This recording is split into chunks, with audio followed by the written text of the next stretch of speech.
Hello and welcome to Awaken Empowered TV. I'm your host, Ethann Fox, and today I'm here with my co-host, Micheila Sheldan, and she'll be with me for the next 2 hours, and we will be doing a live channeling session, asking some questions for universal wisdom toward the latter part of the show. But first, we want to talk a little about our upcoming Awaken Empowered Expo and some of the cool things we have going on there. We did just announce that we were replacing Jaya Jagadish on our schedule with Dixon's violin. Yeah, Dixon's violin. Yeah, very exciting. So if you're not familiar with Dixon, he plays electric violin, but he brings a really unique twist to that. So he's really working with the energy of the audience, and every performance is completely unique. So you're getting a very unique vibrational experience while you're listening to the music. He's incredible. He's really incredible. So we're excited to have him Friday night. So Jaya Jagadish is still going to be on an interview with me at the next weekend show. So you'll still have a chance to learn more about her, and Dixon will be also on a future show as well. So you'll get to meet him. But we have other great presenters. I don't know any that we haven't mentioned or in more detail. No one knew other than Dixon. But the one thing that we didn't mention before that I guess we've added since the last show is we're doing a spiritual development panel on Sunday morning, and that includes myself, Lisa Busan, who is a medium, psychic medium, and Barb Morey, who is a very gifted aura reader. So I think that'll be fun because people can come and ask questions of all of us, and we're all bringing a different background and accessing spiritual guidance and communication. So I think that'll be a really fun and interesting panel discussion that we'll have Sunday morning. Yeah, we'll have Barb on the show actually in the future as well. So she's I mentioned her briefly in the interview with me, some of the amazing gifts that she has in her gifts to be able to see the human aura. So we'll have her here as well. What else? Kevan Ryon is someone we haven't discussed. Kevin. Yeah, right. I think they would really be interested in hearing about Kevan is, well, you've had some experience with him. So Kevan is a very gifted energy healer. This is his first appearance anywhere. And so he's debuting at our expo. But I've worked personally with Kevan, and his energy healings are amazing. He's working on a variety of different areas, but blocked energy, emotionally. He's healed me physically when I've had physical pain versus even colds and things like that. So, but he's got a really unique story because he has MS. Right? MS, yeah. yes. And because of that disability, he has really delved into vibrational healing and energetic healing for his own benefit and has seen some really amazing results. So he's got a very inspirational story to share about that, and then all of the tools and modalities he's picked up along the way and how he uses that to help others heal all kinds of things, spiritually, emotionally, and physically. Yeah, so this is the first time he's been on stage, and I've been working with him one-on-one actually to prepare him for this presentation. So incredibly gifted individual, and we'll have him on this show as well. I'm not sure yet which episode at this point, but you'll have a chance to get to know who he is also. And then we have, Mark Romero is going to be there. He's a lot of fun. He was at our last expo. He's doing something new this year. He's really talking about more the EMF side of things and how to protect yourself from EMF, and using his energy field and how he works with a higher consciousness to do that. But he's also offering a special workshop as well as private sessions where he's going to work on your electronics. So you can bring electronics like your iPhone, your iPad, whatever you're using, and he will actually balance and stabilize those pieces of equipment so that you can use them without harming your energy body or throwing you out of balance. So I think that's really unique and different with him this year, in addition to sharing his music, which he always does and we love. Yeah. Well, for those of you who are not local to us, who have not come out to any of our in-person events, I have I found out about Mark about 2 or 3 years ago, and I bought his music because I was really curious. I'm a very skeptical, rational kind of guy, so I tested his music out using what's called a strength test, and it's basically you have people stand up straight and you have them put their hand out and you push down on this hand with all your force, and they have to, without moving their body, prevent you from tipping them sideways. And of course, they always tip sideways. It doesn't matter how big they are, how strong they are. Everybody tips over. And so I've done this experiment now on stage in front of people probably at least 300-400 times at least in the last several years. And it's really interesting to watch because prior to doing it, everybody tips over. And then when you play his music and you try to do it, you just can't tip them over. And people just have this completely bewildered look on their face because they can't believe that that's even possible. And it doesn't matter how frail. I mean, I've done this with just frail elderly women who you could tip over with a finger, and yet they become stiff as a board. And so that was what really convinced me. And in my audience over the years, I've had people who are engineers and just people who are more spiritual, and the results are consistent, and it's really fun to watch. And those who've had the experiment done before in front of to them, they always love to be in the audience and see the looks on people's faces who are on stage, because no one can believe that this music has that kind of an effect. And so what's unique about Mark is that I've done couple of interviews with him on Awaken Empowered Radio. So if you're interested in learning more, just check for Mark Romero. Actually, just search for Mark Romero on YouTube, or even just on a Google search, and the interview I did with him is, I think, the first or second thing that comes up. So, but what he says is that now Mark is a very normal guy. He used to work in corporate America. He was a very successful executive, and he gave that all up. Similar to like Dixon's violin story, although Mark was a higher up in some corporation, and he gave that up to play guitar, and his music was analyzed by some experts at NASA, and it was found to contain some unique qualities that they couldn't find any other music had. And so as it turns out, whenever he plays an instrument, this unique tone is in the song, it's in the music that he plays. It doesn't matter what he's playing, it's always there, and he's not intentionally putting it there.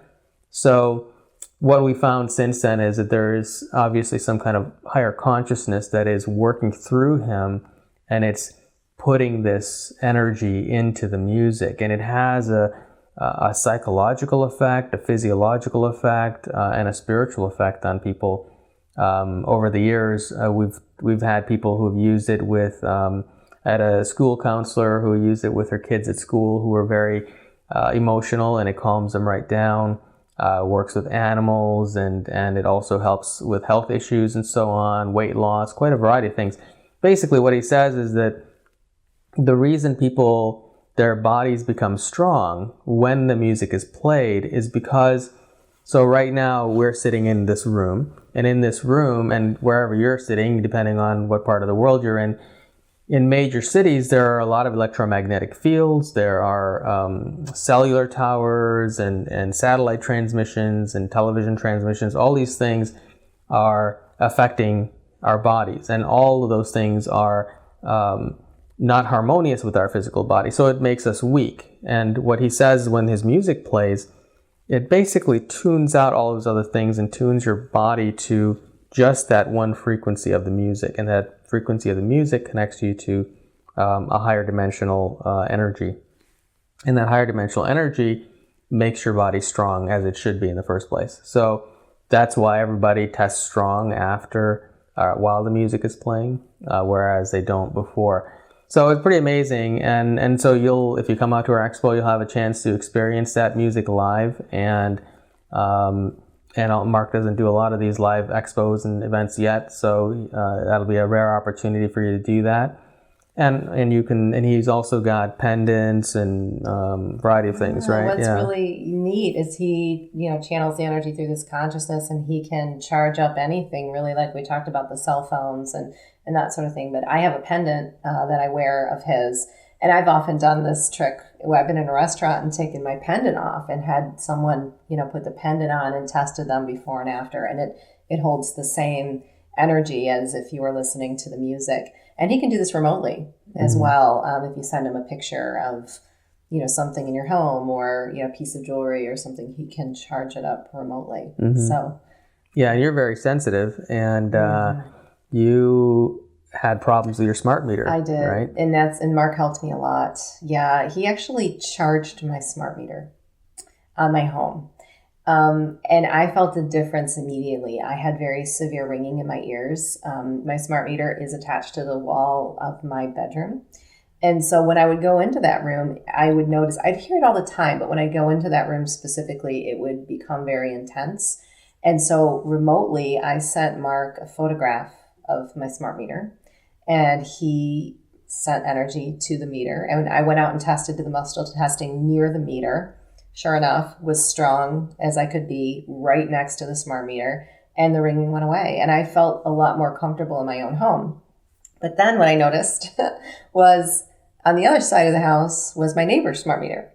So I was still having a little bit of disturbance. And then when I was on the other side of the house, because my bedroom was now so clear and lovely, I would go to the other side of the house and I would notice it even more. So he actually charged my neighbor's smart meter unbeknownst to them, but it made a big difference. And I tested and, sure enough, again, standing right next to my neighbor's smart meter was strong as could be. And that's continued to hold. We did some experiments with that and that was really neat, but yeah. And I think a lot of people might wonder this because when Mark charges a smart meter or you're listening to his music, it isn't as if the electromagnetic fields are no longer there. So, so if you took a microwave transmitter detection meter, I forget what they're called, but and you were to go test the meter is still outputting the same frequency as it was before, the same intensity. Nothing has changed. But what changes is your physical body is not tuning into that frequency. So it's not affected by it. So it's not as if the meter is not doing what it's doing. Actually, I have devices that I've had inventors invent for me that I have in my home that do a similar thing where they actually they mitigate for electromagnetic fields in an environment. That doesn't mean that if you took a meter you couldn't still test the electromagnetic fields, but what it does is it essentially it tunes your body into another frequency so that your body is not weakened by the adverse frequencies in the environment. So that's kind of how that's working for her. And so, in our area, and I'm sure, wherever all of you guys are, there are some people who are highly energy sensitive, like Micheila is highly energy sensitive. I'm not highly energy sensitive. And for people like that, and I have friends who are even more energy sensitive than her, who just can't even live in big cities because the electromagnetic fields and Wi-Fi and all of that is just too much for them, and it makes them very uncomfortable. So for people like that, these sorts of technologies and devices are very beneficial because it helps them to function in that environment without being overwhelmed. But I want to talk a bit. Were there any other presenters you want to mention that before we? I can't remember if there's anything we didn't go into detail. We talked about so many. Well, Dr. Group is coming. We still have Dr. Group on the schedule. And what's exciting, and I know we've talked about this once before, I'm really excited about his lecture on Sunday, which is completely dedicated to children. And who out there is talking about consciousness in children? As a mother, I've been looking for that for a really long time, and he's really addressing all of it, that not just the physical and how to, look at the physical health of conscious children, but also the emotional and spiritual bodies as well, and how to open their pineal gland and really get them connected, which I think is going to be an amazing lecture. And he's never given this before anywhere. Mm-hmm. He's debuting this at our expo as well. So right. Yeah. Along that note, we just are in discussions right now with Body, Mind, Spirit Institute. Is that the organization?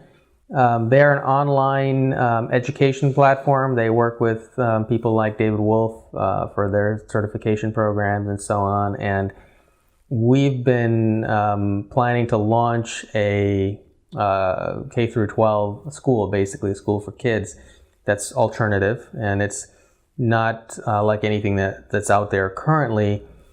And so we just were speaking with the guy his name is Lars, who's in charge of the Body, Mind, Spirit Institute, and probably after this expo in April, we're going to move forward and start launching our education platform online first. Basically, our intention is to bring, nowadays, mainstream education, especially in the United States, is heavily controlled, and it's heavily, it's so rigid, designed to put people inside a very controlled system so that we grow up and we fit into the system. And all the information is outdated, and most of it's not even correct. And so what we intend to do is bring our resources of all the experts that we have in our organization and through our expo and so on, and the people that I interview on the shows, and bring the latest and greatest breakthroughs in every field to the younger audience. So we'll have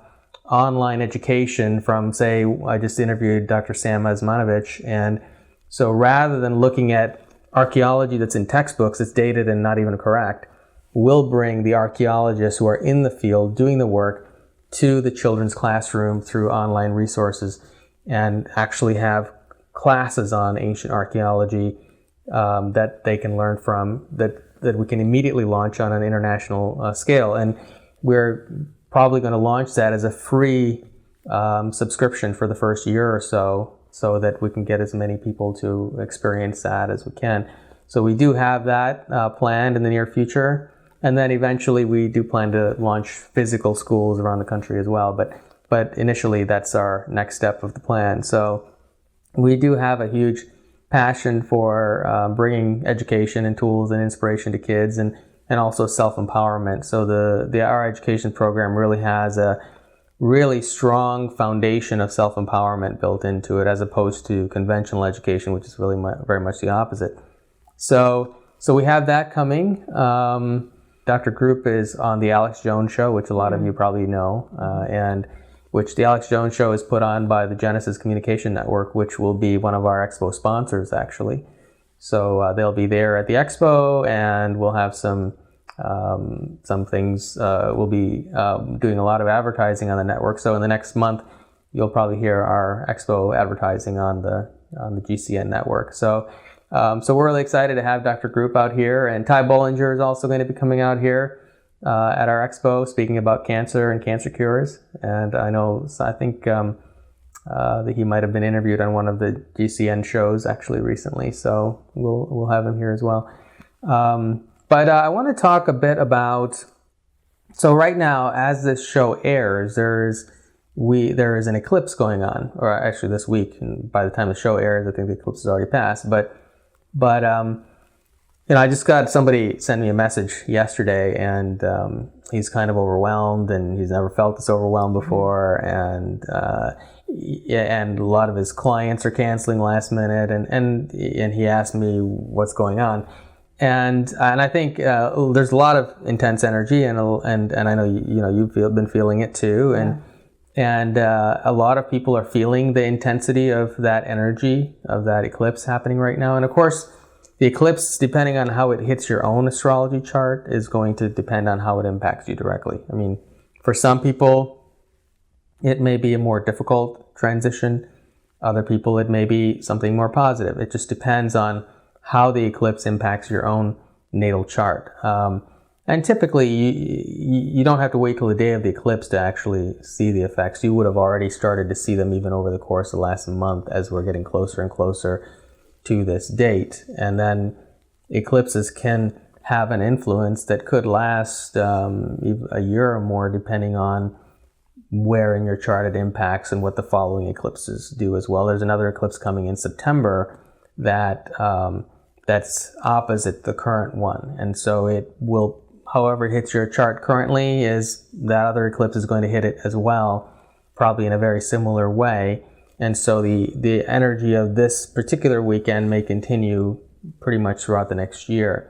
So that's something to keep in mind.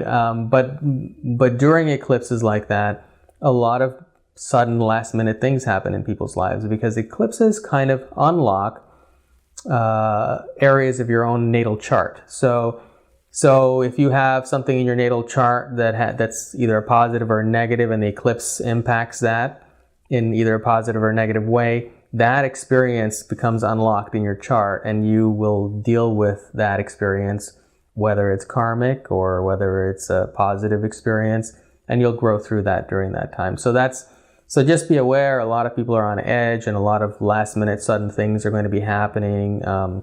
People tend to be faced with a lot of very serious and dramatic changes and shifts in their life during this time.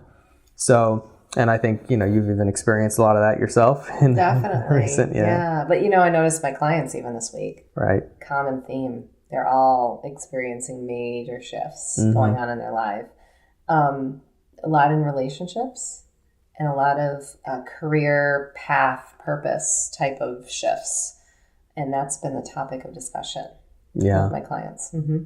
Yeah. Relationships are, whenever astrology is intense in our charts, relationships come under pressure. So, and if a relationship that you're in now breaks up because of this, it's not that it's a bad thing. These things happen because they're necessary for your growth, and relationship breakup is pretty common these days, especially because there is this divergence between people who are growing in consciousness very rapidly and people who are not, and they shouldn't be. So a lot of relationships are on very different wavelengths, and so we're going to see more of that as we go forward. But just be patient with yourself, and if you feel like you've got to change some area of your life right now, that's okay.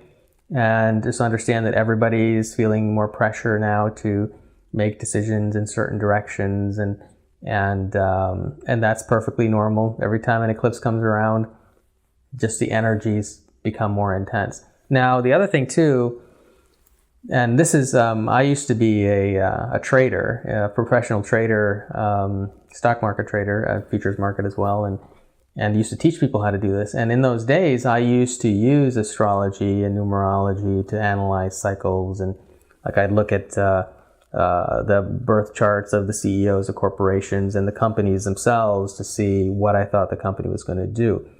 And one cycle that I found very interesting, and it isn't 100%, but it's pretty close to 90% accurate, when we see the planet Saturn go retrograde, which now it just went retrograde, and we see the planet Jupiter go direct. And Jupiter is not direct yet, but it will be in April.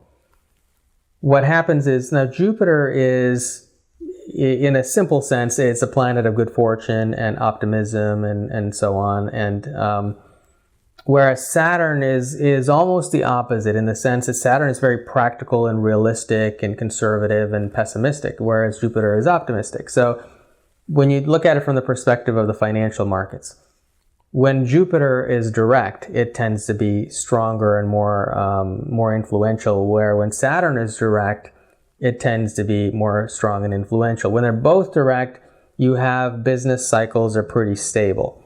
When Saturn is direct, meaning it's going forward in the Earth sky, what we end up with is, if Jupiter is retrograde, meaning going backward in the Earth sky, you end up with a more serious, pragmatic environment. And so that's what we've had in the recent months. And so in those cases, quite often markets will either go sideways or they'll go down. And when Jupiter goes direct and Saturn's retrograde, as is about to happen, markets often will reach their peaks during those times. So because there's over-optimism, so people tend to overspend, they tend to buy things more often. And then when the reverse happens and Saturn comes back retrograde and Jupiter goes direct, you have the markets react the other way again. So something to keep in mind, people are probably going to be a little bit more optimistic in the months ahead once Jupiter goes direct than they have been in recent months. But they're more likely to take risks and do things that may be a little bit frivolous and overly optimistic. But of course, that's the ebb and flow of the universe, and that's the yin and yang. We need to have that balance Sometimes we go too far and then we get pulled back in and so on. So that's coming as well, and that'll be, so keep an eye on the financial markets. You'll probably see a lot more growth in the months ahead as opposed to what we've had in the past. But usually it'll hit an extreme, and it doesn't happen every time, but in most cases, if you backtrack over the history of the stock market, when Jupiter's retrograde, Saturn's retrograde, Jupiter's direct, you'll find that the markets quite often will move very high during that time. So it's a lot of very interesting things happening in the markets. But I do want to spend a little time channeling, and I want to keep track of the time here. But and because we've got a lot of good questions to ask, and is there anything else that we might be forgetting as far as the expo, or no? Nothing I can think of. Okay. Well, why don't we channel for a little while? Okay, sure. And then we can always continue talking afterward. Okay, sure. Okay? So Micheila is going to go into a trance, and if you haven't seen this before, she does tend to shake a little bit when she goes into a trance, and that's just as the energies come into her body, she adjusts to it. And sometimes even when I ask new questions or the guides shift to a new guide, she'll shake as the energy adjusts to, or physical body adjusts the energy.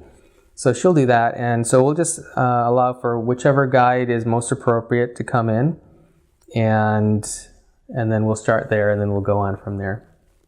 Who are we speaking with? Yes, this is the 9th Dimensional Lemurian Ascension Collective, and we are pleased to bring this communication forward today.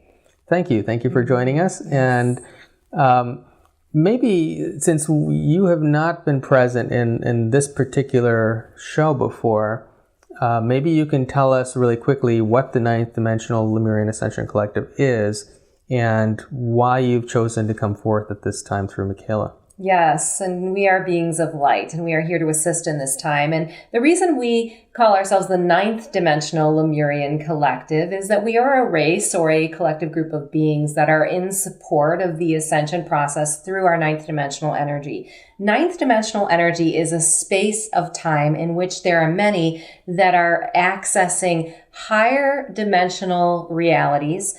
And this would involve a definition of timelines. So we want to get into that a little bit as we are describing our higher light and where we reside, because it is a place of oneness, and it is a place of a lack of duality, meaning human beings that are standing in this 3rd dimensional reality that is currently transitioning to 5th dimension are in access of a timeline that is very physical in nature, meaning it is a singular timeline in which there are multiple expressions of their dimensional soul that are coming together as one understanding. And in our dimensional reality, that timeline is not the same. In essence, we are accessing oneness, and all of those multidimensional expressions are coming in as an integrated one being, in essence. So our goal in this ascension process is really to assist human beings to bridge the gap between 3rd and 5th dimensional realities. Reason being, this ascends our race as well as all others in tapping into universal creation energy and benefiting all of the universal collective in essence. Now, the reason we call ourselves 9th dimensional Lemurian beings is because we have ascended to this place of time essence where we are coming into a one light. And that one light would be difficult for human beings to understand, but we call ourselves a one light because we have integrated all of our Lemurian soul being, meaning our higher dimensional selves have come together in a one understanding. In essence, that is where 5th dimensional energy will serve human beings from a place of oneness. So we have a full understanding of this integration. And in essence, human beings that are moving from a 3rd dimensional to a 5th dimensional energy are needing to make this integration process themselves. So the reason we step in is that we have already ascended through this integration process, and we are fully blossoming through it as a one being. And we intend to allow human beings to access our universal knowing of how this process can be easier and how it can also affect their understanding of these timelines as one. So there are several goals that we have for human beings. And first and foremost, it is to open the heart chakra and allow it to resonate at a one field of understanding.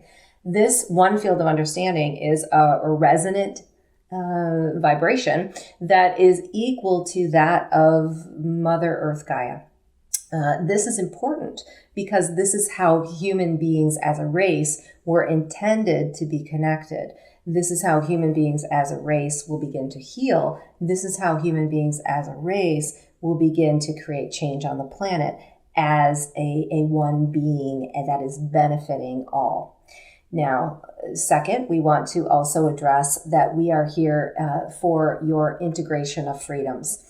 Freedoms meaning releasing the lower vibrational holds upon your planet that are not serving you from a standpoint of institutions, from a standpoint of teaching, and from a standpoint of programming your energy bodies to live in this third dimensional reality. And in essence, in order to bridge into the fifth dimension, these areas must fall away or they must be healed. And in healing these, human beings will have more access to freedoms. Third, there is an integration of the energy bodies that must take place in order for a fifth dimensional reality to take hold on this earthly plane. And that is an integration of the mind, body, and spirit. And since we are standing in a ninth dimensional reality where that integration has already been assembled and it has already taken place, we have a better understanding as to how to help human beings integrate these energy bodies as well. So that is our goal, and that is why we are here. And we reside as a one collective race. We reside as a higher light in connection with many other races in support of your planetary ascension process. In particular, we hold hands very closely with the 12th dimensional Pleiadian collective, and allowing that group to also support our efforts in your own ascension program or plan. We want to bring to your attention that the reason that we come in as a collective communication in this time is that your Earth is currently undergoing a major transition. That transition is energetic and vibrational in nature, meaning that there are solar energies that are coming to shift the poles of your planet in a direction of higher resonant access to portal energy.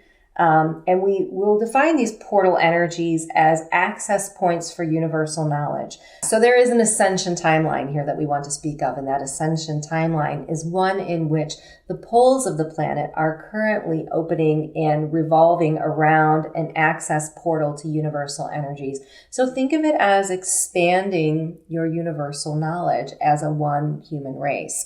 And this is the access point we speak of, or the timeline we speak of, that is one that we are very connected to as support for your collective race.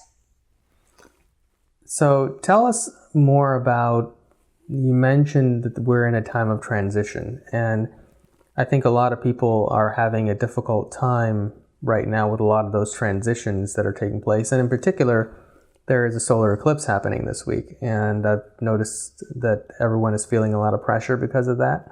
So can you speak a little bit about the solar eclipse, what the significance of those kinds of events are, and also continue a little about how people can adjust to and deal with these transitions?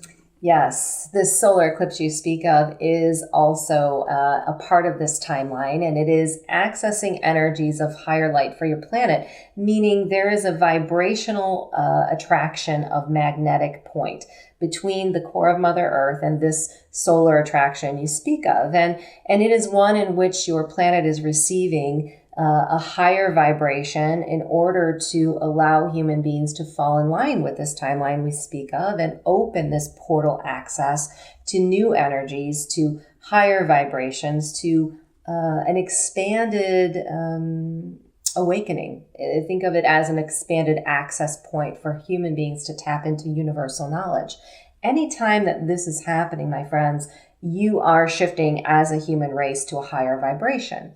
Now, in saying this, we speak of this time being very transitional, and that transition is unique to each human being's individual soul's evolution and ascension process. So, if you are to look at your human race, we would say there are many that are at differing levels of this ascension process in their own path and growth. Those who are at a lower vibrational access point and have not transitioned fully through the third dimensional energies are going to feel this shift in a very, what we would call uncomfortable way. This is because, in essence, they haven't kept up with the vibrational speed of your planet. And we're going to define this for you further. There are human beings on your planet that are still very grounded in the third dimensional energy. Those you would equate to some who are not yet awakened or who are at a lower vibrational speed of consciousness. When these solar energies adjust your planet to a higher rate of speed, then there is an adjustment in all energy bodies of all human beings across this planetary space. It's going to affect them differently depending on where they are in this ascension process. So let's take this group of those human beings that are still very grounded in the third dimension. They are now feeling a new vibration that they must align with and adjust to, that they are standing at a very different point of access within. So these individual human beings would, of course, feel more discomfort with this adjustment period from a standpoint of not understanding where these energies can benefit them or where these energies can shift them into a new dimensional reality. Meaning, human beings that are of a higher consciousness or have adjusted into a fourth or even fifth dimensional energy, will they still feel discomfort? Yes, my friends, there will be some discomfort because these human beings that are accessing fourth or fifth dimensional energies are standing at a vibrational energy field that has ascended to a place of sensitivity with these changes. So there will be discomfort as they come in, but they will more easily adjust to the outer changes that take place with these vibrational adjustments than will those that are in the third dimension. So let's speak of the changes that you would see. Everything is energy. Everything on your planet is equated to energy, whether that be the car that you drive or the relationship that you have or the family that you've attracted or even the monetary abundance that you receive.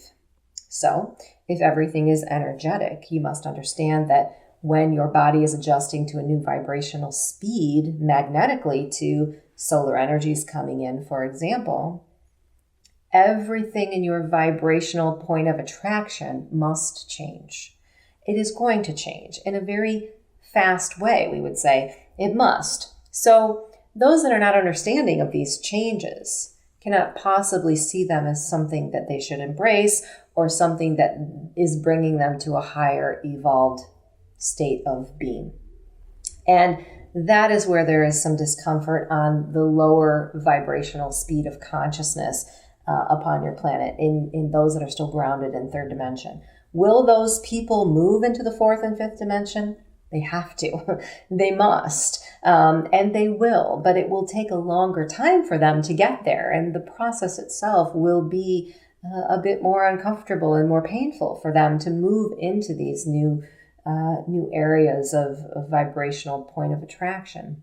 But those that are in the fourth and fifth dimension will adjust more easily. And we want to talk about some of the discomfort that's going on in these areas. And we would really call these dimensional beings of human nature that are in the fourth and fifth dimension light workers or light beings. And there are varying degrees of light beings, as we would categorize those that have already stepped into a fifth dimensional reality, master beings or master light worker beings.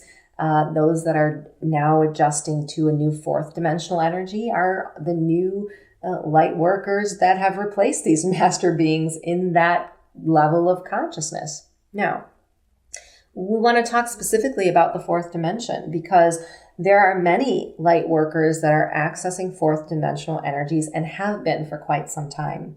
With these planetary shifts and the solar energies that are coming and what we have spoken of with the shift in the poles, those in the fourth dimension are going to experience a new access portal or a new access point to spiritual communication.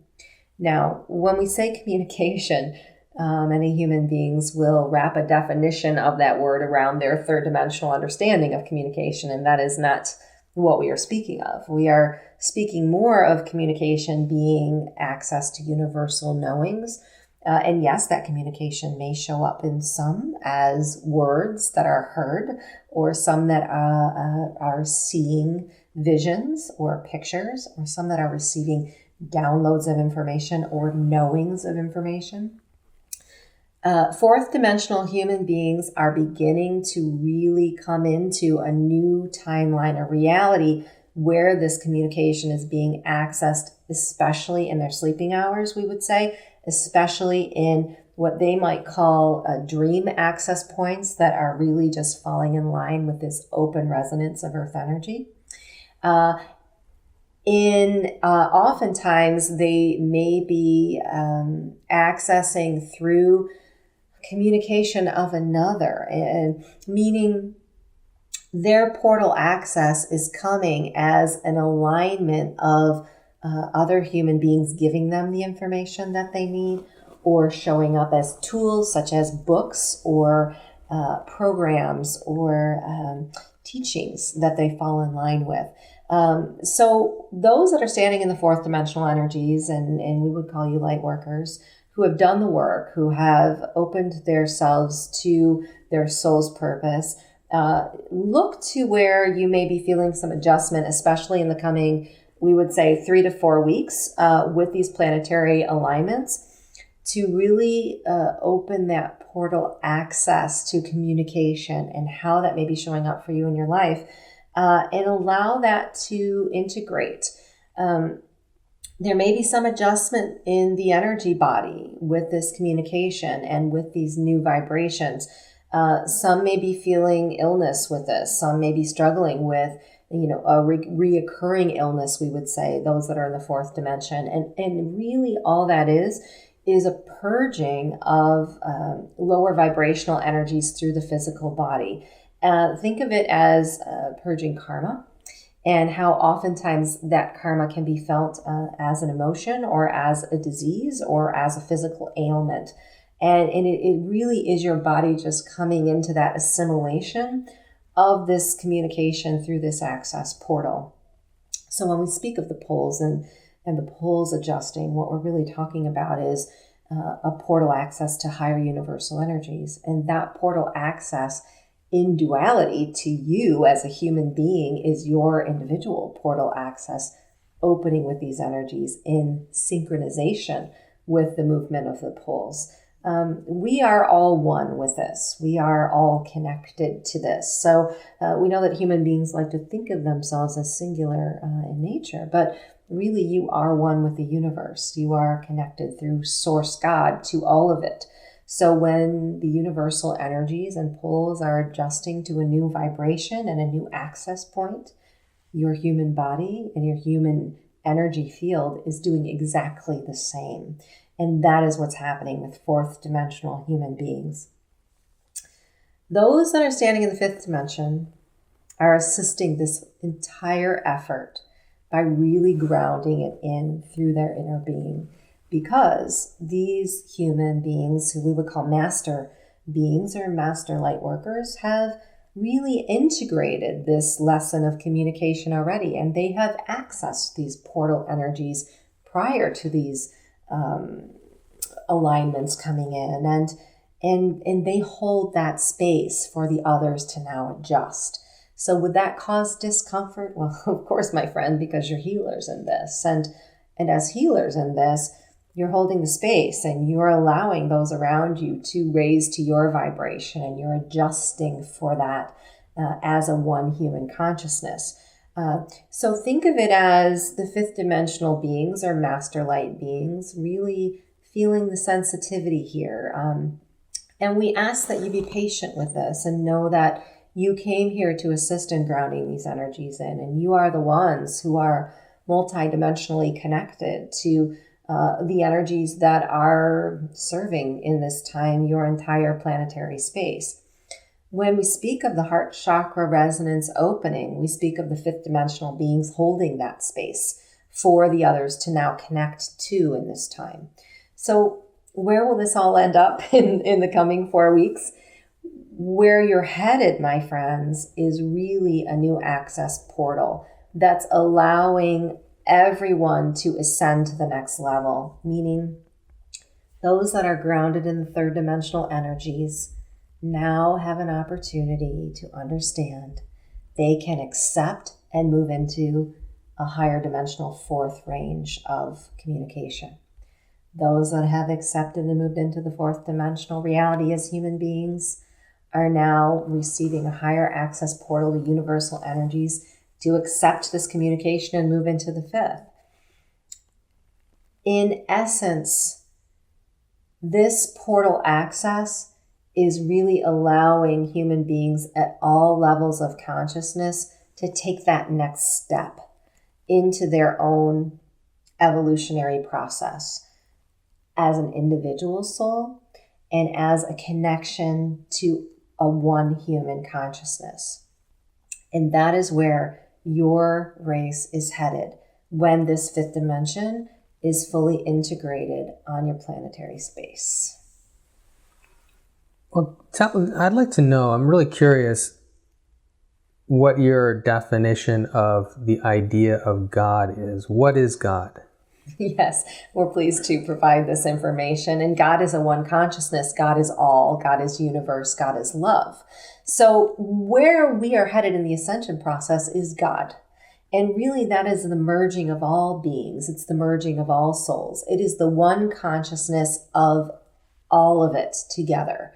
So in our ninth dimensional reality, God access is universal. It is always a part of who we are, meaning we are creators. So God as universe is creation. And that creation comes from your connection to a one source. The human planetary space has assimilated an understanding of God as a being outside of itself. That is one of an assister, or one that comes in as granting access to creation. But that has been very skewed from the truth, my friends. And the truth is, God energy is creative energy. God is an access portal to the one source, meaning we are all a part of universal energy to create through it. Human beings are this divine creator God through their soul and through their connection to one. The reason they do not feel that they are God in action or they are creator in action is because of the duality that has been present on your planet in this current timeline. And it is purposeful for you to have this duality because you chose to be physical human beings in this time. And in order to be physical, in essence, you need that duality in order to experience all of the joy that you wish to feel and sense and delve into with your physical body and in your individual being. But it was never intended for you to lose the source connection to your one consciousness. Because through that source connection to one consciousness, you become a one creator. And that one creator is God, meaning we make a collective decision as a creator to allow our planetary space to be heaven on earth. Heaven on earth means that we are creating the best for all. We are creating the divine for all. We are creating from our highest intentional space for the joy and love of all beings as one. So where we are headed as an ascension process through all beings is a one God, is a one creator universally. But where we are standing in this current ascension timeline is allowing your planetary space to connect to that God as source, connect to that God as a one consciousness and as a one creator, so that your planet falls in line with the peace and harmonies and love that we're speaking of through our Lemurian ninth dimensional reality. So how does this work on our planetary space? We have an understanding, my friends, that we are a one consciousness and that we are all created as that. So any fueling of creative energy through our being is taking into consideration an empathic understanding and knowing of another. The I am in you and you are in me is the God, that is the creator. So the beauty of our dimensional reality is that peace is not something we must strive for or must plan for or must effort at. Peace just is, because we are all connected to God, source energy, and creator as one. So if the human race must resonate with an understanding of God, we would say to take that understanding of God and place it inside yourself as that being, as that creator. And when you do that, you cannot help but connect to others through this multidimensional understanding of oneness. And that is where your planetary space is headed in the fifth dimensional energy, is opening that heart chakra and resonating with each other and with your planetary being, Mother Earth, which is the living, breathing entity through which that God source creative energy comes. So when you are standing at an access portal to another through that fifth dimensional energy and resonant of heart chakra, you've accessed God. You've accessed Creator, not only for the benefit of your human race, but even for the benefit of your own creative source. And that is what was intended for your human race, as an understanding of God. So when you refer to God as a collective of all that is that to say, is that the similar as saying that that collective is bigger than the collective of the Lemurian Ascension Collective? It's a much bigger body, is that correct? Yes, my friends, that collective body is an assembly of all beings, of all races, of all animals, of air, of plant, of water. It is bigger than just one collective race. It is universal in nature. It is all of it. It is cosmic energy at its highest being. Everything, my friends, we would equate to a living, breathing being. And we speak of energy, and energy in itself is a living, breathing source. And so when we speak of energy, you must include everything in it, you see. So yes, when we speak of the ascension process and we talk of God as a creator, we're talking of the connection of all beings as one universally. Is it possible to channel that collective?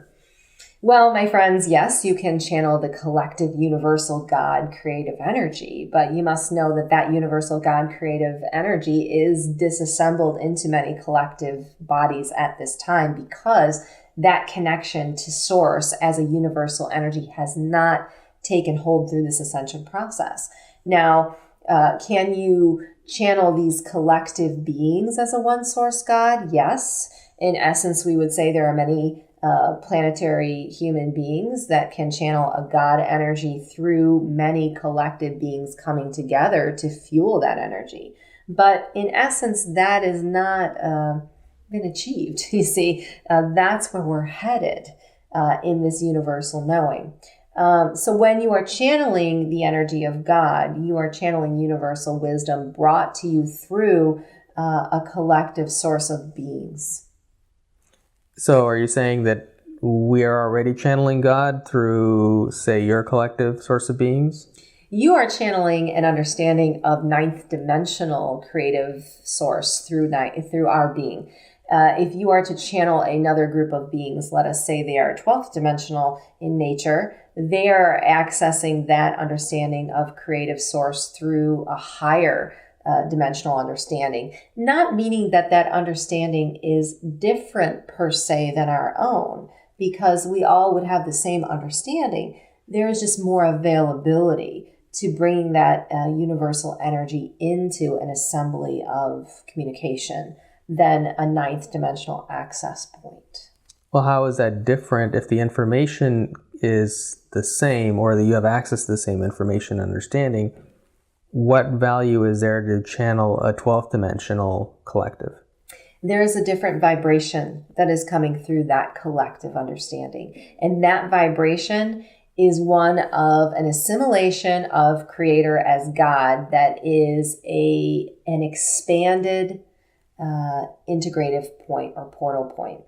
So think of it, my friends, as in the ninth dimension, there is an access portal of creative God source vibratory information that is coming through to the ninth dimensional degree, meaning there is still an ascension to undergo with this collective group of beings that will expand its universal knowing even larger.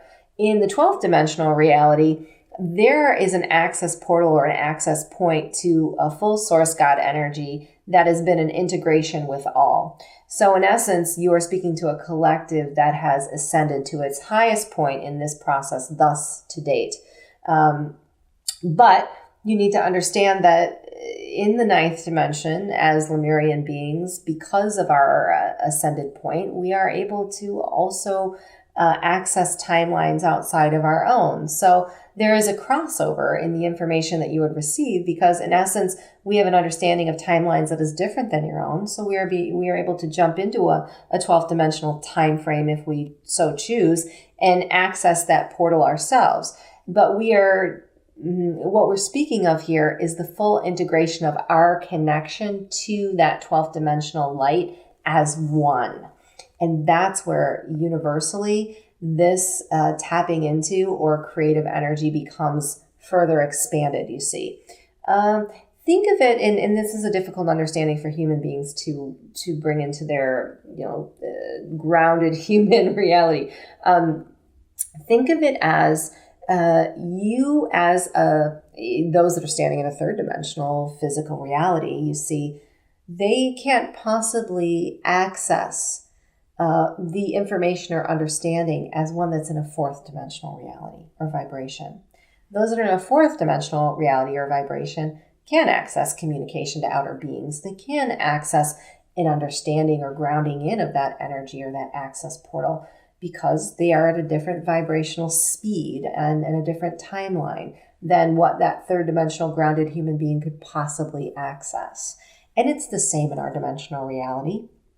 And as we ascend, really what we are looking to do is to connect to higher dimensional realities to exchange that vibrational information, which really expands all of us at this point, because we become a one source God. And so we are all accessing the same vibratory information at this point, which makes us a one creator, which makes us allows us, we would say, to create through that one energy, which gives us access to all. So when you think of dimensional energies, it may help human beings to imagine the dimensional realities that currently reside on your planet. Are there human beings on your planet that are accessing ninth dimensional energies? Most certainly. Are there human beings that are accessing 12th dimensional energies? Most certainly. Are they able to ground that in fully as a one-dimensional consciousness at all vibratory times of their existence? We would say no, because in essence, they are grounded physical human beings at the core of who they are. So although they might be accessing ninth dimensional energetic portal points at times, it would be difficult for them to ascend fully to a ninth dimensional reality as a grounded human being until the rest of the planet were to merge together as a one consciousness, and they were to raise together to that place in portal access. So we hope that is helpful in your understanding. Yeah. So since the main difference is the energy, would it be any benefit to the viewers of this show if we were channeling a 12th dimensional consciousness versus a 9th dimensional consciousness, or are you accessing the same vibration regardless? Well, the vibration will change based on the consciousness that is speaking. And it's not as if the 12th dimensional consciousness is going to give you a higher vibration or going to serve you better than a 9th dimensional collective. Because in essence, these collective races or beings that are speaking through this transmission are higher than your own. And they are accessing portal energies that are far more expanded than your own. So in essence, when you are a grounded human being that is adjusting your energy field to hear this communication, you must raise it. And in that raising, there is an adjustment. There is a healing that takes place. Now, when we speak of dimensional communication, we want you to understand that it is always matching the vibration of those that are hearing it in terms of the magnetic information that they need to receive. So the reason that the 9th dimensional collective steps in is because we are a bridge or an access point for human beings in this time between the 3rd and the 5th dimensions, and we level the playing field in terms of the access to information that you need in this time. So vibrationally, is it of a lower benefit to you to be speaking to a 9th dimensional consciousness versus a 12th? No, my friends, it's just that we are bringing the information that you need in this time that will be available to you based on the current rate of speed that you're standing at as a one consciousness. But you're also raising your vibration to hear that communication. And in that raising, there is an energetic adjustment that takes place. And we would like human beings to understand that that energetic adjustment is one that is holding true and staying within your field indefinitely, meaning when this communication comes through, there is a shift or a change, and it is in your DNA genetic, meaning what we are doing through this universal communication is re-illuminating or opening a remembrance of your human genetic library to this information.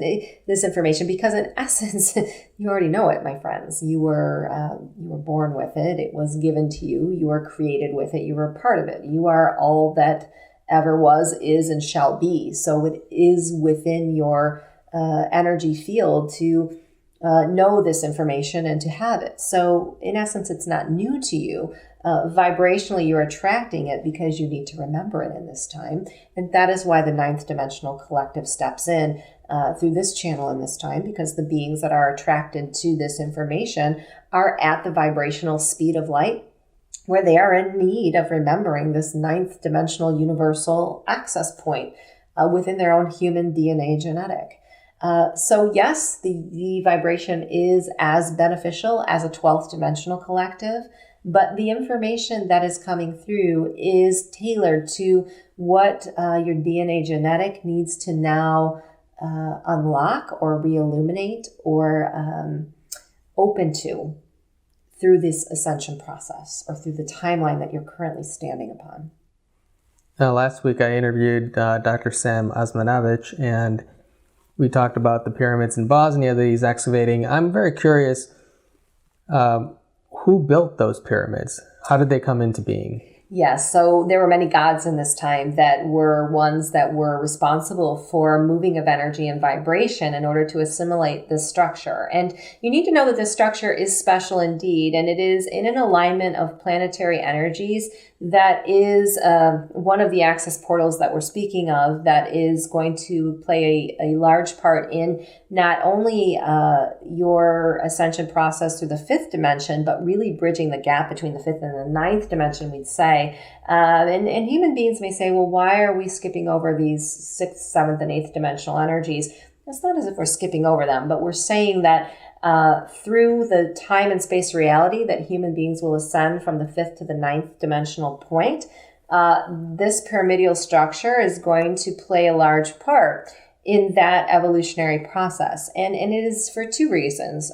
First, we would say it is an access portal for vibratory alignment in the human planet Earth, meaning that the inner core of Mother Earth has a deep connection through this access portal to vibratory stance. And there is an alignment that is one that is written within the Akashic record of your planetary space, that alignment will enable a new access point for human beings to raise their vibration and to step into a self-healing mechanism that is locked deep within their genetic code. And that self-healing mechanism within that genetic code is meant to evolve once human beings are one consciousness through fifth dimension. Now, the beings that were ones responsible for these pyramids, we would say are ancient relic gods who in the time were accessing universal energies and were accessing your planetary space through a timeline that involved a dimensional war or combat, we would say.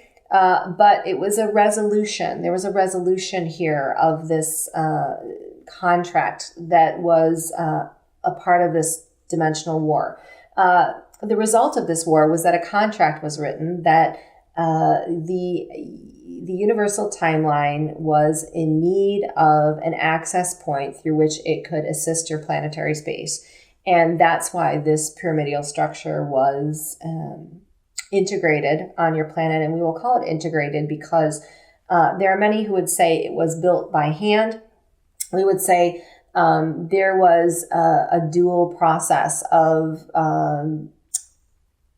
extraterrestrial support and the human presence of those that had a connection to those energies and understood that they could assist in the design and the development of this. Those energies are still present today. That portal, in terms of the access of energies from this planetary alignment, is not currently active. So you need to know that as an initiation or a rite of practice has not engaged as of yet.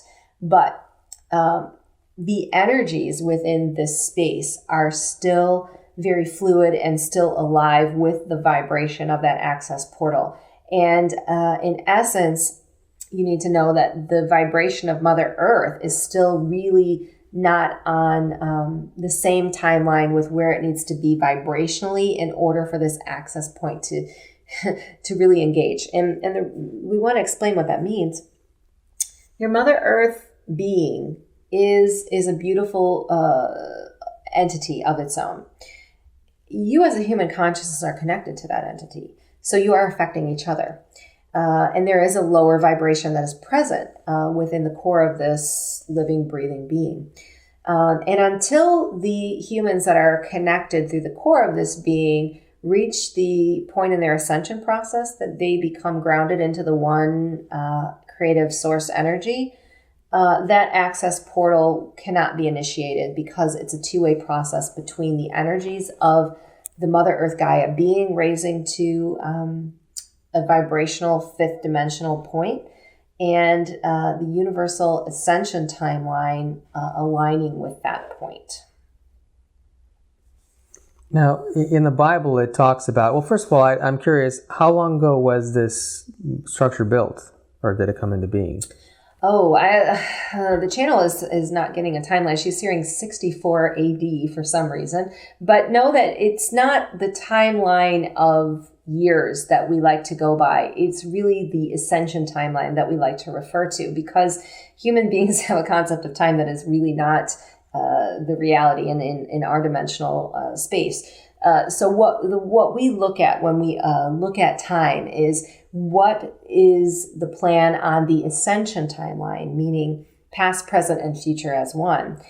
So in essence, this structure was built on the ascension timeline of a two-dimensional space in your planetary energy. with the intention of moving you to a ninth dimensional reality. In the Bible, it mentions that some people back in those days lived for tens or even 100,000 years. And I'm wondering, is that meant to be taken literally? Did people really live that long? And was that some product of the vibration present on Earth at that time? Or are those just stories meant for illustration? Well, we would say that is where you're headed, in the fifth to the ninth dimensional bridge. And that is why we speak of this pyramidal structure as one that comes in as a portal access to self-healing. Because in essence, as a physical human being with a ninth dimensional energy, which is where your planet is headed and has been planned for you, you are your own self-healer. And that grounds into the fifth dimensional energy in a variety of ways. And we want to talk about that transition. And yes, we will answer your question and say that most definitely is the case, and most definitely is where your planetary energies are headed.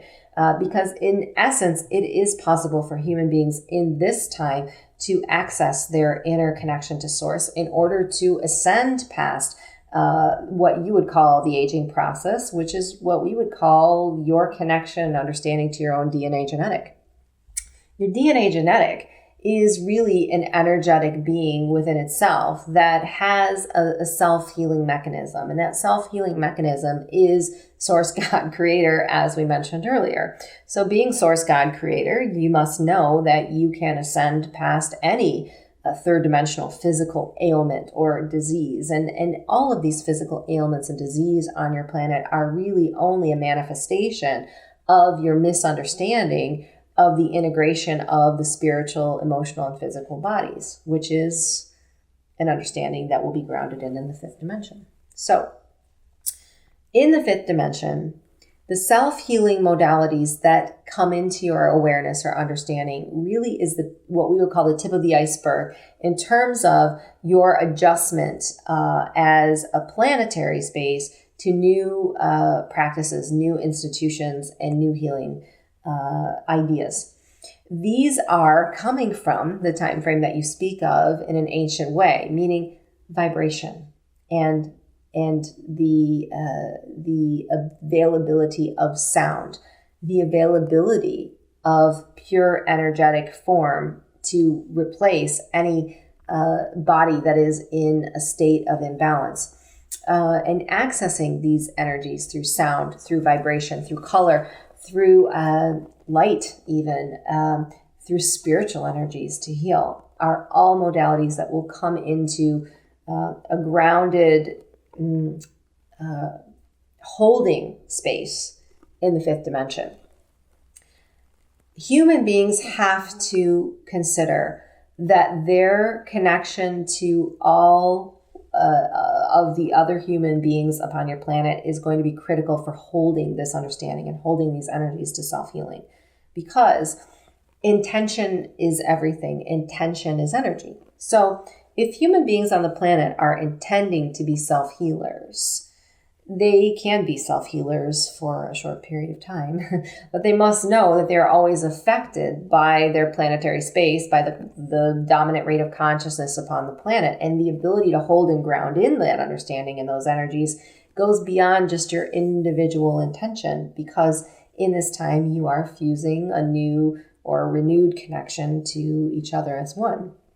So in the fifth dimensional energies, that's why we say the opening of the heart chakra is so important, and resonating with the vibration of another and re-establishing that connection is so important, because it will allow you to understand that these ancient practices that we speak of, such as vibration of sound and accessing universal energies for healing, can really stick and stay through your own intention.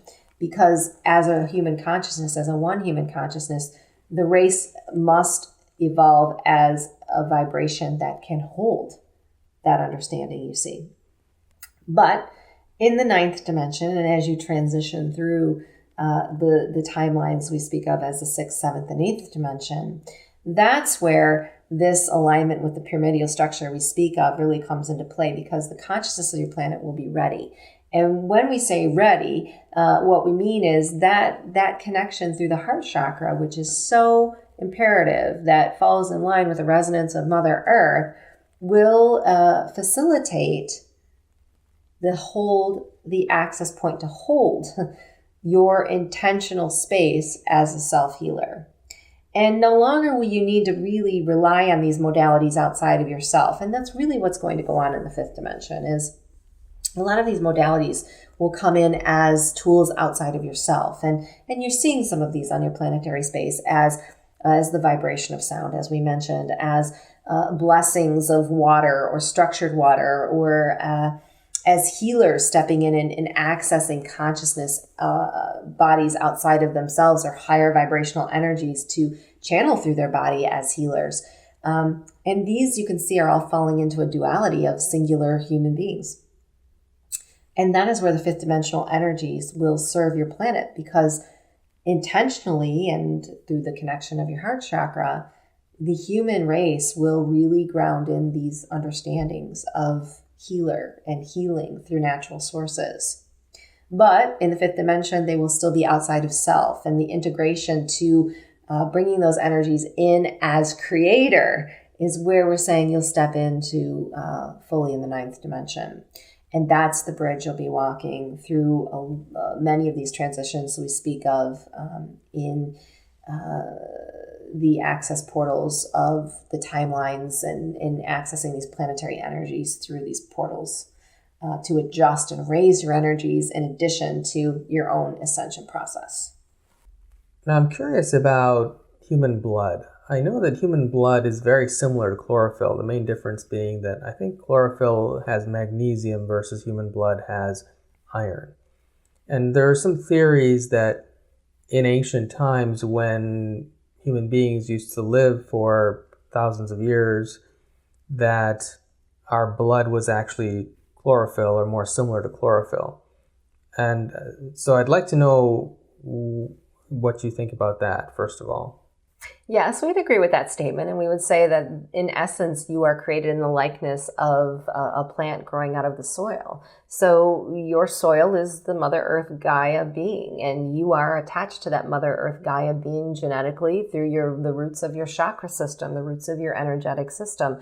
So many think of that blood in a very physical way, and we would say it's an energy just like the rest of your body is an energetic vibration. And yes, that has been modified and changed, and as has your planet through lower vibrational energies and through access points of this lower vibrational consciousness that is affecting your planet through many outer sources of lower vibrational intake. So know that as the human species becomes one, this will be less of a concern, because the blood in essence is a part of your physical being. And yes, we've said it is energy, but know that as you become a one consciousness, the resonant of the heart chakra is really what is going to heal that the blood and the changes in the blood over time. Because as we resonate with that one consciousness, as our heart chakra falls in line with the beat of another, and we fuse together as a one consciousness, that is all going to take care of itself, and you're going to even raise above dimensionally and genetically where you have stood as a human race to date. So it's not that our blood will actually turn into more of a chlorophyll type of blood. Will ascend beyond where that's even a concern. Yes, magnetically that would not be a concern. And so human beings, essentially, what you're saying from your earlier message, we are going to start moving toward living longer, but not in the same physical bodies that we currently live within, correct?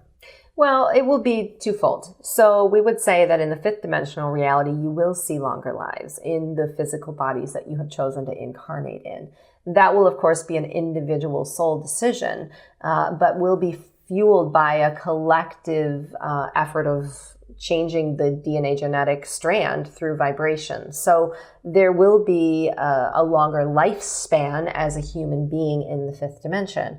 Now, stepping into a higher dimensional energy, such as 7th or 9th dimensional energy, we would say you're getting into a range where you are functioning more as a one being. And as a one being, you really lose sight of the importance of the physical body, and you have the ability to really access multiple timelines as one.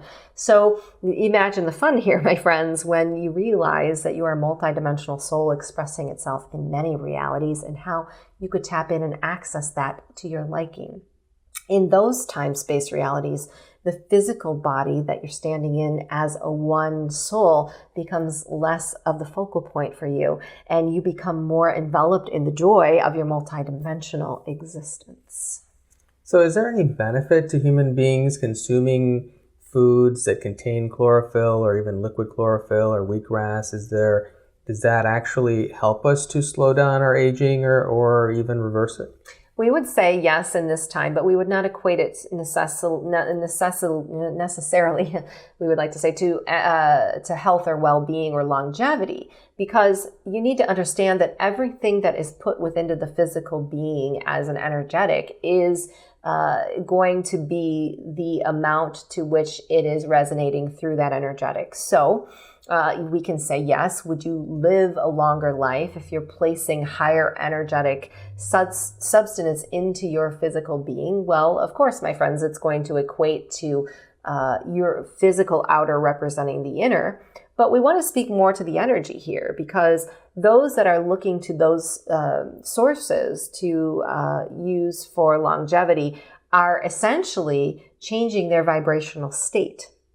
So they're accessing more information, they're accessing higher energies, which is going to affect every part of their energy body, whether it be spiritual, emotional, or physical, you see. So think of it less as directly affecting the human body and more as a plug-in to the vibrational energy that you need to access in order for you to live in a different way. And you need to understand that regardless of what goes into the body, each soul that has incarnated into this third dimensional reality comes with a plan. And that plan was decided and written collectively through a transitional process by which you agreed to a certain lifespan in this dimensional reality. You came with goals to achieve. You came with a purpose to express. And when that purpose or those goals have expired, then your soul will move on, regardless of how you choose to care for it or what you choose to put in it. What you need to realize is, and we're speaking now of fourth dimensional beings, we want you to really understand that your human race, as a collective, we are seeing stepping into this fourth dimensional reality as an understanding of vibration. Third dimensional reality is more grounded in the physical, yes, and that disease is showing up, yes, and it is energetic. So think of it in those terms of longevity, meaning if there's a disease that shows up as an energetic relation to something you have manifested in your physical world, you must equate it to a higher vibration in order to resolve it. And would that serve you from a place of your physical being living longer? Well, most certainly, as a physical third dimensional being, it would. We're just asking that in this time as fourth dimensional humans, that you're expanding your awareness or understanding of how these substances are serving you, more from a dimensional energetic than from a physical aspect. So will it help an individual who is functioning at a lower dimension by consuming more chlorophyll-containing foods to increase their dimensional awareness? Yes, we would say most definitely. And we would just equate everything back to nature. Pure nature. So those substances, yes, would be helpful, but any substance that is of purest nature. And we would say, unfortunately, upon your planet, there is not much of this in your societal range of sight today. But pure nature is of high vibration because it is a connection to your Mother Earth being. So placing anything within the physical body of high vibratory nature would be of assistance as well. So what about the consciousness of plants versus the consciousness of animals? Is there, if a person is eating meat, for example, is that lowering their awareness, and are they also absorbing some of the consciousness of that animal when they consume that? Well, yes, my friends, everything is energy. So you need to go back to the equation of nature to nature and how that is going to affect and raise your vibration. So let's take plants for an example. Every plant has a vibratory stance, just as human beings are a plant in itself as connected to the Mother Earth soil of the Gaia being that you stand upon. The plants that grow out of the soil within your earthly plane are consisting of a vibratory state, and that vibratory state is coming directly from the soil it is planted in, from the water it is receiving, from the air it is receiving. So everything within that plant holds a vibratory stance, whether it be lower vibrational or higher vibrational. So yes, when you take that plant into your being, you are either going to affect your vibrational stance in one way or another. Now, in saying this, we want you to understand that we're speaking of third dimensional humans. As you are transitioning through a fourth dimensional energy, this is still important, and it can assist your process. But in essence, you're becoming an integrated being where you're becoming more protected against lower vibrational substances within your physical environment. This is because you're ascending past the physical, you see. So those third dimensional beings that are taking in plants that are not of the highest vibration equated to nature are most definitely affecting their rate of consciousness or their rate of vibration. Now, let's speak of animals. On your planet, the intention to ingest animals was one that was made in error. We would say that those initial human beings upon your planet were plant eaters. They were plant eaters for a reason, that your DNA genetic was designed to equate to a vibrational space where plants were one with you. And many would say that this would not be true, because they would say many human beings, especially those of native nature, were ones that sought out animals in order to live and ingest and fuel their human source. And we would say, yes, that many of these ancient cultures did bring animal sources into their diets. And this, though, you have to understand, is not wrong. But there was an equation of this practice to their spiritual being, and to the animal as a spiritual being, and to the blessing and the respect of that animal as a spiritual being. And that understanding has not been carried through your DNA genetic to this current access point you're standing as a third dimensional race. So the ingesting of animals upon your planet in this time and space reality is not falling in line with a higher vibration of ascension. Meaning you are taking in animals that are not equated to nature. They're not equated to spiritual nature. They are not blessed. They are not loved. They are not respected. They are not taken into your being from that highest place of intention. If that were the case, we would say it would be fine, but was not really intended for your human race. Those that came onto the planet that brought this practice into reality were serving it from a very spiritually based understanding and standpoint and connection to source, and brought it in as a practice in that way. And if it were to remain in that state, it would be fine. But my friends, we need to allow you to recognize that the animals on your planet are not held in a spiritual regard. And for that reason, they are not equated to nature. And when human beings are taking these animals into their energy body, they are taking in the energetic, vibratory imprint of that animal. So what do you have to say? A lot of human beings believe that we have the teeth of both meat eaters and vegetable eaters. So what would you, how would you respond to that? Well, we would say that you have evolved as a human race through every collective group of beings that has walked this planet. So when we say you are of all, that is what you are made of. Your DNA genetic strand has been modified and changed over many dimensional realities. And that is the way you show up today as a human structure. So yes, there were many races or collective groups of ancient native tribes that brought in the practice of eating animals or eating meats over time. And as that has evolved, you have evolved as a human race and you have changed as a human race. Now, as far as teeth, and we want to make this very specific for you, we would say it was never really intended that you have the structure of teeth in order to consume another animal. In essence, there are many other vibratory or high vibratory plants that were meant to be ingested and used through the structure of your teeth as they currently stand. And know that as human beings continue to evolve through 5th dimensional, 7th dimensional, and 9th dimensional energies, you will continue to evolve the way that your human structure is forming through these energetics.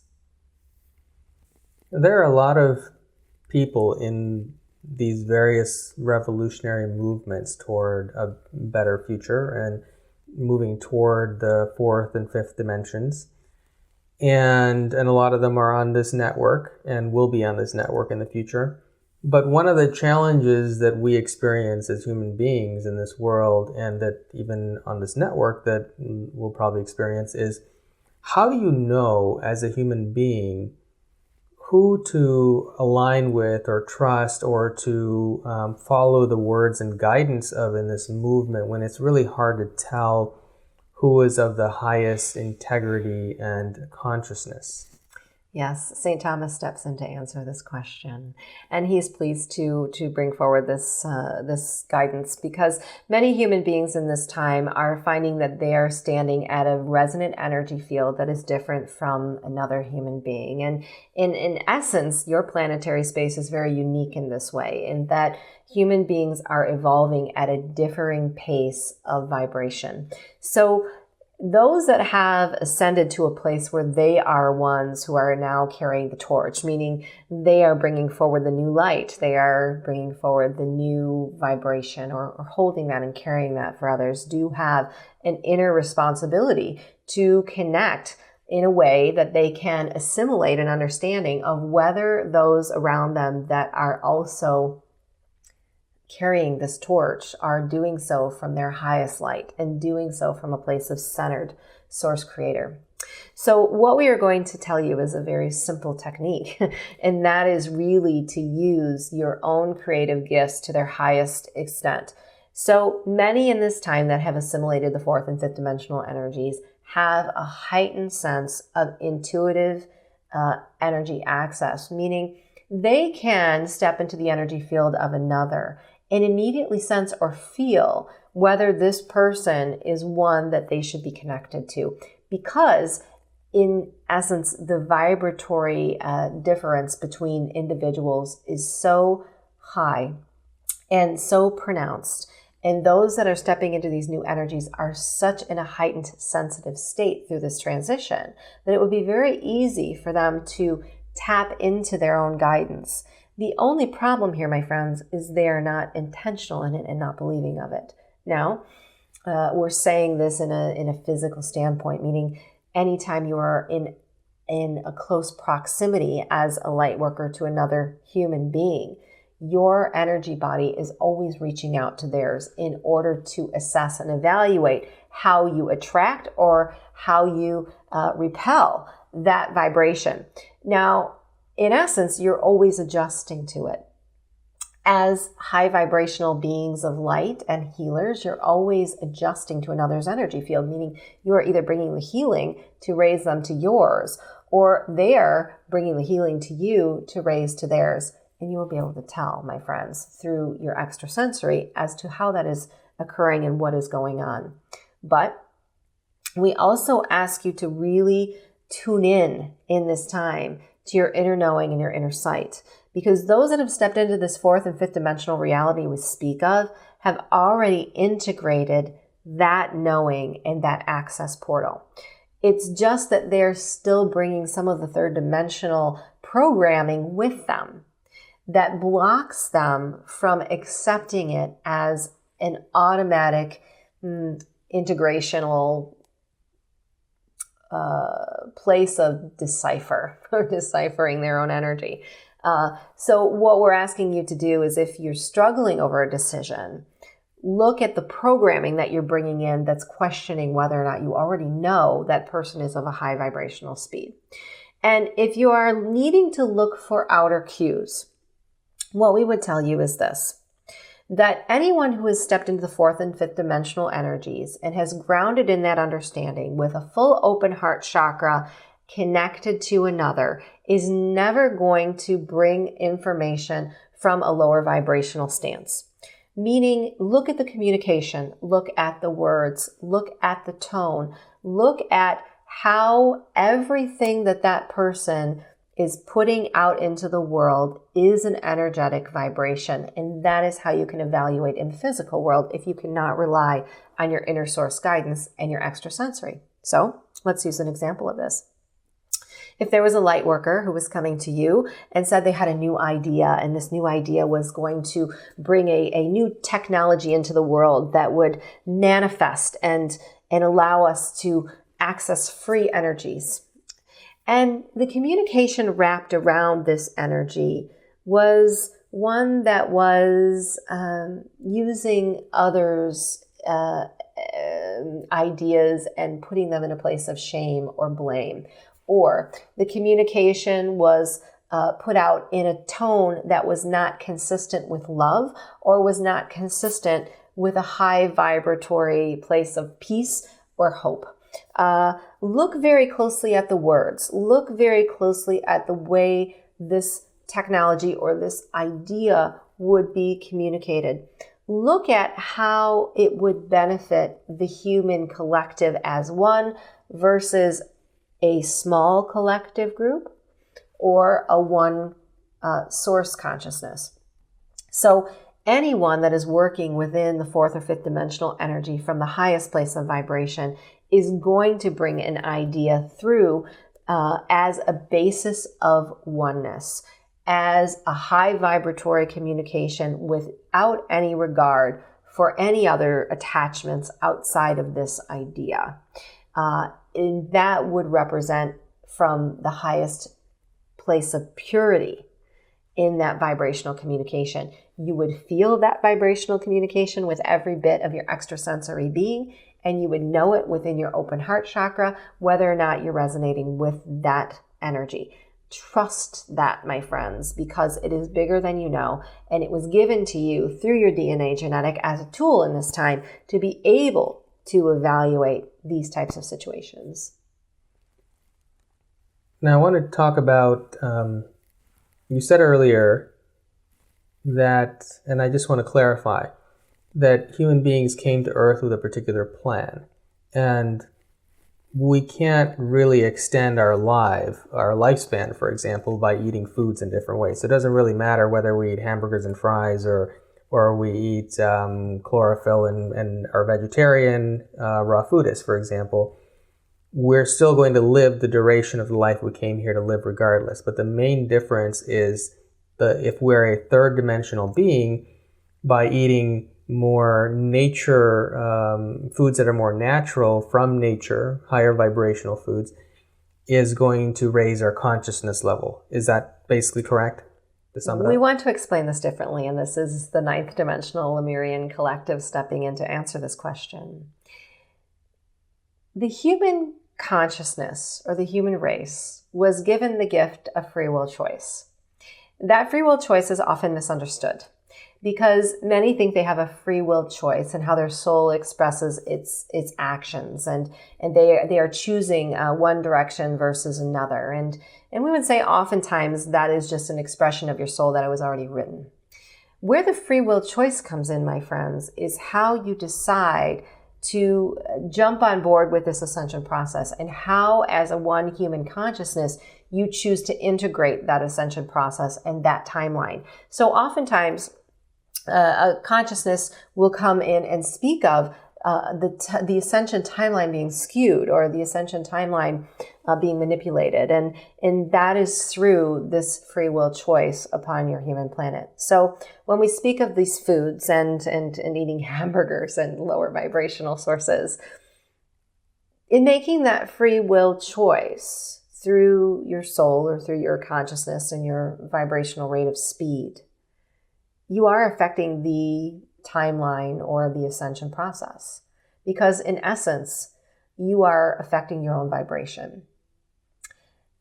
It does not necessarily have an effect on how long you are going to choose to live through that soul. It is most definitely going to have an effect as to how your physical body will live that duration of life from a place of suffering or a place of pain and disease.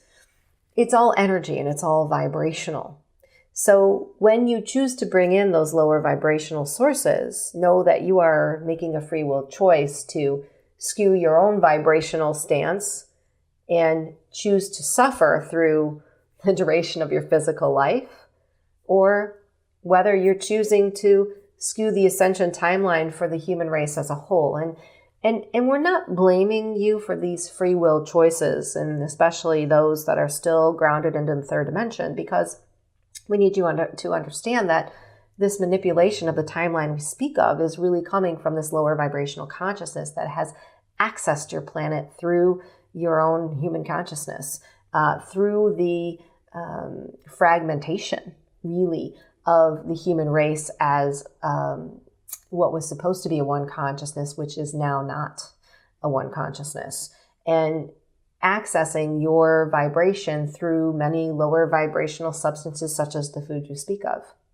So where human beings will be able to rise above this manipulation of the timetable we speak of through these free will choices is when the light workers upon your planet are really beginning to ground in these fourth and fifth dimensional energies to open that heart chakra wider, because you are holding and grounding in the energies that will reconnect human beings and raise those that are still in a third dimensional DNA genetic to a higher place where they can make those free will choices from a better assimilated place.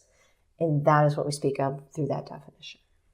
I see. So basically, if we came into life with a plan to live till age 50, for example, we're going to live till age 50 regardless of our choices of diet. But we can choose whether we want to have cancer for 20 years, or we can choose whether we have vibrant health for 20 years of that 50 years. Is that basically correct? In essence, yes, that is what we are saying. But it is a bit more complicated than that, because you have to take into consideration the multidimensional nature of your soul, and also know that many came here with a plan to experience some of these diseases you speak of in order for them to vibrationally change and mutate off of the planet into a new dimensional reality. So it's interwoven in essence. So will some manifest cancer even though they are eating these higher vibrational foods? Well, some signed up to bring cancer into their awareness in order to heal it.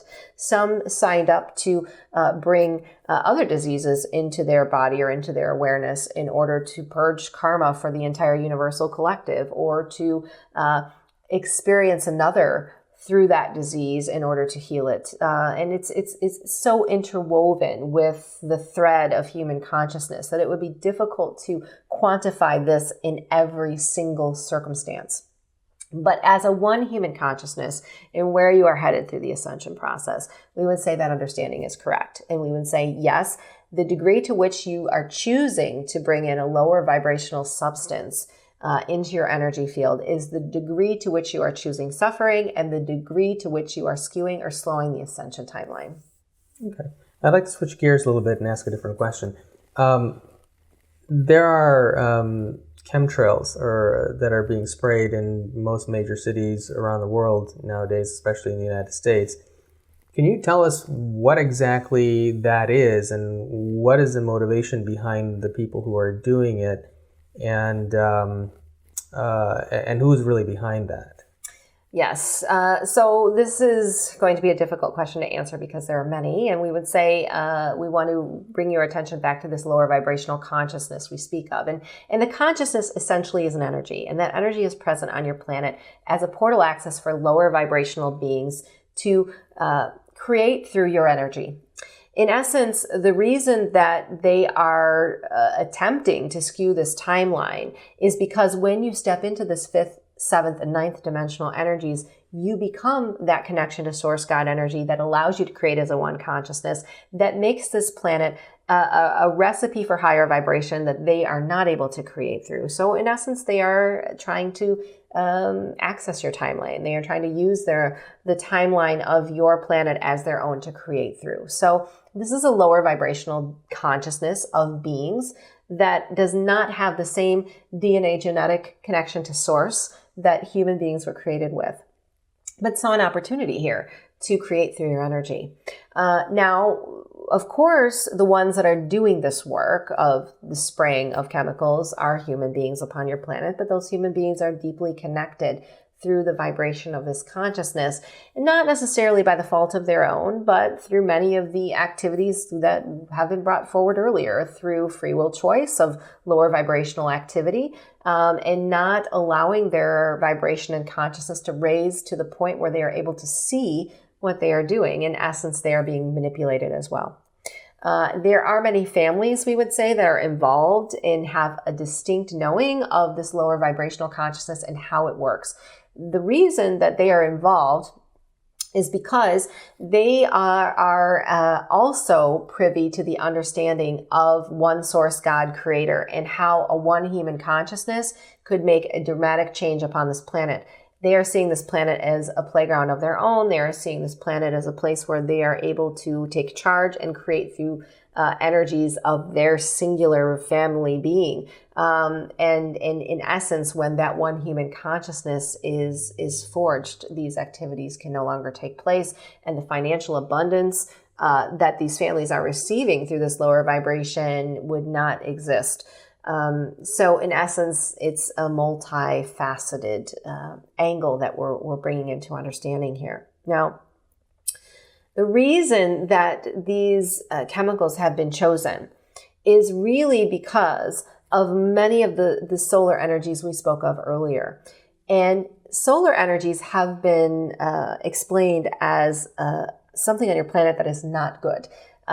Solar flares, solar energies accessing the planet, causing a lot of disharmony here. And we would disagree with that from our standpoint. And we know that there are times when planetary alignments to your earthbound being can feel harsh and can feel imbalanced. But in essence, the planetary alignments were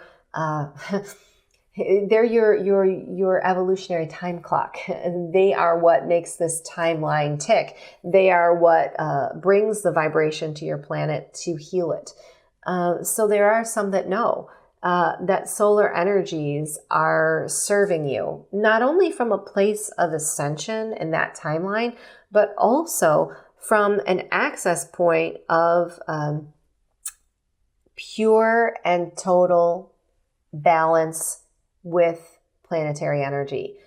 When you speak of health or you speak of longevity, solar energies are critical in this because your being was meant to fall in line with that resonance, and it gives it the sustenance it needs from a pure place of nature in order to keep you in a balanced and pure state.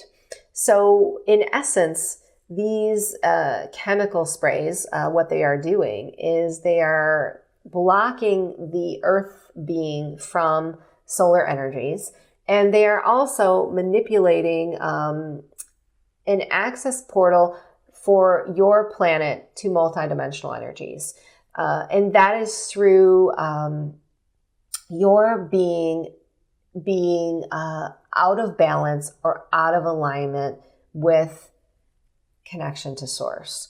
And these chemicals or these energies are accessing your being through air, through water, through soil, through many different modalities on your planet to bring you to a lower vibrational place. And in that lower vibrational third dimensional place is where that lower consciousness can create through your energy. So you can see it's a vicious cycle here, my friends. It is just one. We would say there are many similar lower vibrational activities that are going on your planetary space in order to keep you in this grounded third dimensional reality and not allow you access that's expanded to timelines outside of this current reality that the majority of your human consciousness finds itself in. So are the majority of the world government leaders part of this lower vibrational consciousness that's behind this whole influence? We would say that would be a tall estimate. We would say that, yes, the majority of the government officials in this country in particular, yes. Many other countries, we would say some are yes. It varies depending on the countries that you are looking at. Not all of them are privy, we would say. But some of them are not allowed to speak of this because they are knowing that if they do, they will also fall in line with a lower vibrational consciousness that will not allow them to live a life without suffering. Many know that as they are understanding of this knowledge of this consciousness, it brings them into a timeline where they are trapped in essence. Some of them do not know. Some of them have taken these positions as government officials with very good intentions. Some of them have stepped into these roles with intention to serve and an intention to change. But you need to understand that as a government, there is a consciousness that has been formed here. We would equate that consciousness to any other consciousness on your planet. War in itself is a consciousness. Disease in itself is a consciousness. Hunger in itself is a consciousness. Government in itself has become a consciousness. So if you are one that steps into this consciousness, even if it is within the best intent, you can see how your vibration, if we are all aligning to one another, has to lower in order to match the consciousness that you've now become a part of.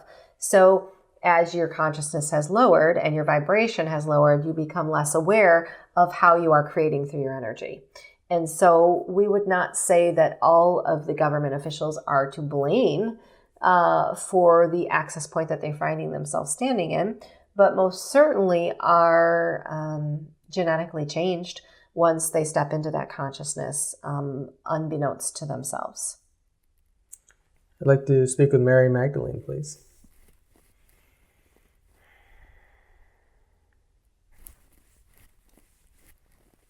Hi, Mary.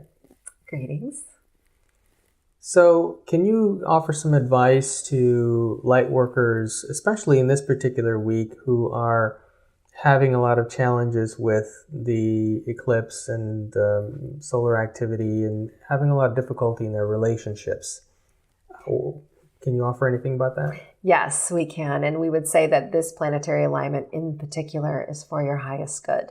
You see, my friends, in many past timelines, there has been a manipulation of your DNA genetic, and that manipulation has come in the form of teachings. Those teachings have been through religious institutions. Those teachings have been through schooling, and even through your own families. There has been energetic imprints and programming that have led you to believe that you are less than who you are. And in this time, the energies that are coming to your planet are serving you from the highest vibrational standpoint to allow you to drop the programming and the imprints that you have manifested through your physical environment. So it is an opportunity, my friends, and we know that there is some discomfort in change, and we know that there is discomfort and confusion often when vibration changes, but that vibration is changing for your highest good. So we ask light workers to look at these changes as a gift and know that once the transition is walked and the actions are taken through that transition, you will see how it served you from the highest place of joy and the highest place of good. And we ask light workers in this time to understand that in the next transitional year, there will be many vibrational shifts upon your planet that will bring you to a higher space. And that means that some of the attachments that you have had to lower vibrational points of connection will have to drop away. and that the abundance is going to have to shift from lower vibrational activities to your higher self and your soul's expression of creative energy. And that's what's happening here. So it is good. And we ask you to ground in and know that that energy coming to you in this time is bringing you to a place where you will really illuminate the highest point of your soul. Thank you.